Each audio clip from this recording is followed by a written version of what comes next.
ตัวที่จะออกเดินทางแล้วล่ะแล้วเมื่อคืนที่เป็นยังไงบ้างนอนหลับสบายไหมข้าพเจ้านอนไม่ค่อยหลับอ้าวทำไมล่ะนี่ก็เป็นบ้านเก่าของเจ้าไม่ใช่แปลกบ้านเลยดิแต่ความรู้สึกเหมือนแขกแปลกถิ่นไม่มีสิทธิ์เป็นเจ้าของบ้านเหมือนก่อนบอกตรงๆว่าข้าพเจ้าอยากจะหนีไปตั้งแต่เมื่อคืนนี้ได้ซ้ำและเมื่อหลับไปด้วยความอ่อนเพลียข้าพเจ้าฝันเห็นพ่อแม่ได้ยินแล้วเจ้าละเมอเรียกพ่อแม่ให้ลั่นเชียวและยังมีอีกชื่อหนึ่งที่เจ้าละเมอเรียกไม่รู้ว่าเป็นใครข้าพเจ้าละเมอเรียกใครลีลาวดีใครกันฮะคนที่ข้าพเจ้ารักลาก่อนท่านผู้เฒ่าขอให้โชคดีเรวัตตะ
เด็กบ้าคนนั้นเป็นใครมาจากไหนไม่รู้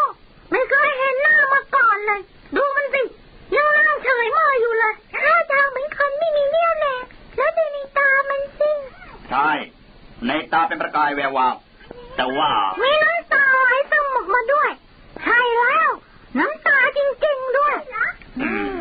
น่าสงสารท่าทางไม่ใช่คนบ้า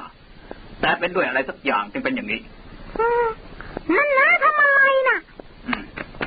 ปัดฝุ่นที่ผมก็ออกมันสกปรกมากน้าไม่ได้ปัดฝุ่นอย่างเดียวนี่ยังเอาผ้ามากระพือพัดอีกด้วยเขาคงร้อนและเหน็ดเหนื่อยจนหมดเรี่ยวแรงเราแข็งแรงกว่ากับคนเมตตาต่อเขาบอกแล้วเอาผ้ามาช่วยกระพือพัดให้ชายคนนี้น่าสงสารจริงๆแต่พวกเธอเนี่ยคนดีมากนะนี่ใครก็ได้ช่วยไปตักน้ำมาให้หน่อยสิไม่รู้ว่าเป็นใครมาจากไหนเขาไม่ใช่คนบ้าหรอกเห็นไหมเขาไม่ได้อารวาสอะไรเลยแต่คนผู้นี้นะคงจะเหนื่อยมากนั่นเอง มาดีมากน้ำมาแล้วนั่นน้ำจะทำอะไรน่ะเขาคงจะหิวน้ำเนี่ยเห็นไหมโอ้โหรีบดื่มด้วยความกระหายที่เหลือจะได้รูปไร้ตามหน้าผากลำตัวแขนเดี๋ยวอีกสักครู่คงสบายขึ้นหรอกนะ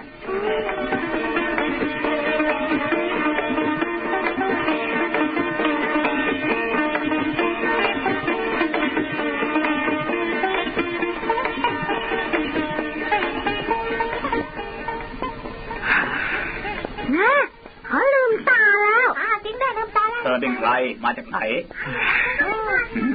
ข้าพเจ้ามาจากเมืองสาวัตถีเธอมาคนเดียวเหรอเธอข้ามดงใหญ่มาได้ยังไงถูกแล้วข้าพเจ้ามาคนเดียวไม่มีใครเป็นเพื่อนเลยข้าพเจ้าเดินข้ามดงใหญ่เป็นเวลา2 วันไม่พบมนุษย์เลยสักคนไม่ได้กินอาหารมา2 วันแล้วข้าพเจ้าเหน็ดเหนื่อยและอ่อนเพลียมากเมื่อมาถึงที่นี่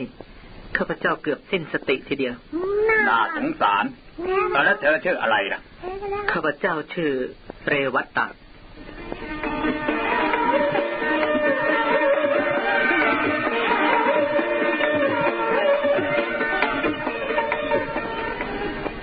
แล้วนี่เธอจะไปไหนอุตส่าห์เดินทางไกลมาถึงเพียงนี้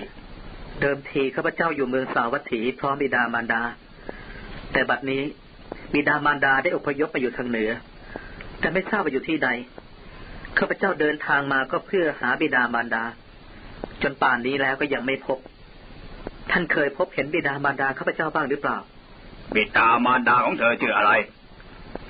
บิดาข้าพเจ้าชื่อพันธุมะมารดาชื่อสุชานีท่านเคยพบบ้างไหมไม่เคยพบเห็นเลยชาตินี้เห็นจะไม่ได้พบกันอีกแล้วอย่าเศร้าโศกไปเลยหนูเอ้ยฉันจะช่วยเหลือเธอช่วยเหลือท่านจะช่วยเหลือยังไงฉันจะพาเธอเที่ยวหาบิดาจนกว่าจะพบเชื่อว่าบิดาของเธอคงจะอยู่แถวเมืองกบินพัทปาวาหรือว่ากุตินาราเมืองใดเมืองหนึ่งอีกไม่นานคงจะพบแน่นอนข้าพเจ้าขอกราบขอบคุณแทบเท้าท่านนับว่าท่านมีความกรุณาโดยแท้และก็เพราะท่านนี่แหละข้าพเจ้าจึงรอดพ้นจากการถูกรังแกทั้งยังเสนอตัวจะเป็นผู้พาข้าพเจ้าไปหาบิดาอีกท่านช่างมีใจเต็มไปด้วยความกรุณาจริงๆข้าพเจ้าจะไม่ขอลืมพระคุณของท่านเลยนั่งตามสบายเถอะ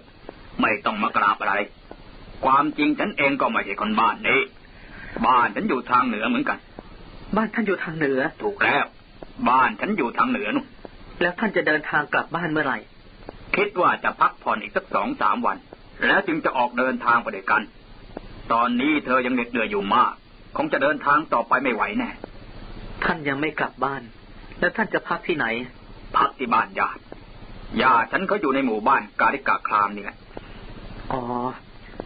นี่ชื่อหมู่บ้านกาลิกาคามถูกแล้วไปกันเถอะเธอจะได้อาบน้ำเปลี่ยนเสื้อผ้าสมัยเชื่อว่าจะทำให้เธอสดชื่นแล้วก็แข็งแรงขึ้นมากทีเดียว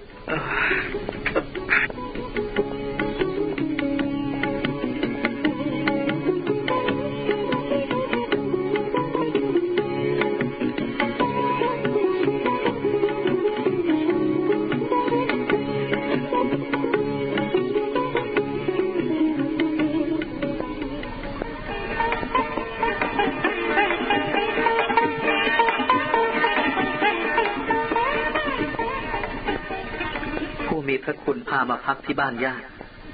มาถึงก็ให้อาบน้ำให้เสื้อผ้าใหม่มาเปลี่ยนให้กินอาหารอย่างดีผู้มีคุณเอาใจใส่ดูแลเหมือนกับว่าเราเป็นลูกของเขาเพียงไม่กี่วันก็รู้สึกรักและนับถือชายคนนี้อย่างจริงจังนี่ก็ตั้งใจมั่นเอาไว้แล้วว่าจะติดตามเข้าไปทุกคนทุกแห่งจนกว่าจะพบพ่อแม่เป็นยังไงเรวัตตะข้าพเจ้าแข็งแรงดีแล้วจริงสินะเพียงแค่3 วันเท่านั้นดูเธอแข็งแรงขึ้นมากทีเดียวพร้อมที่จะออกเดินทางได้หรือยังล่ะข้าพเจ้าพร้อมแล้วถ้าเช่นนั้นออกเดินทางกันเสียวันนี้เลย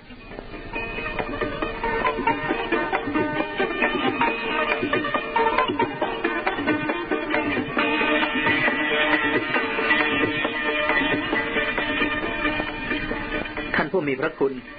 นี่เราจะไปทางไหนมุ่งหน้าสู่ทิศเหนือ เธอต้องการอย่างนั้นด้วยไม่ใช่เหรอถูกแล้วท่านผู้มีพระคุณ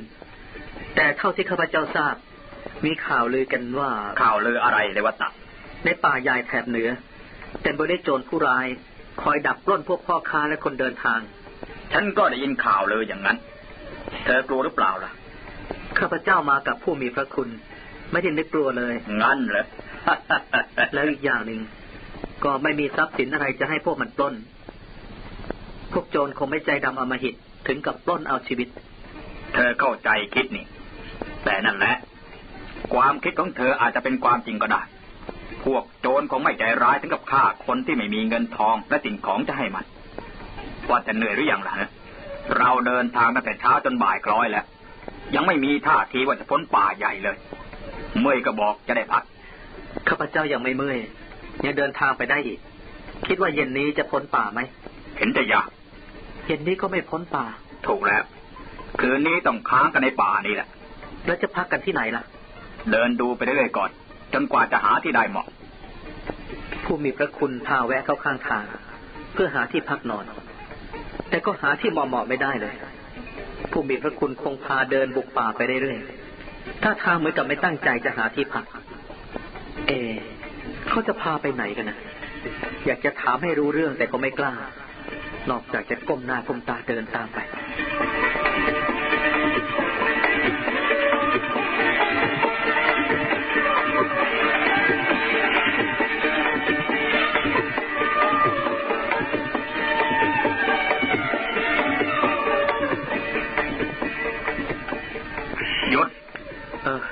นี่ที่ไหนเนี่ยผู้มีพระคุณกลางป่า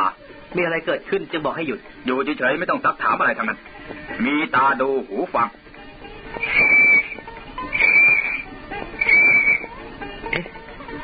นั่นเขาเอามือใส่ปากเป่าทำไมอ่ะเสียงวิทวิท3 ครั้งดูเหมือนเสียงจะดังไปไกลมากทีเดียว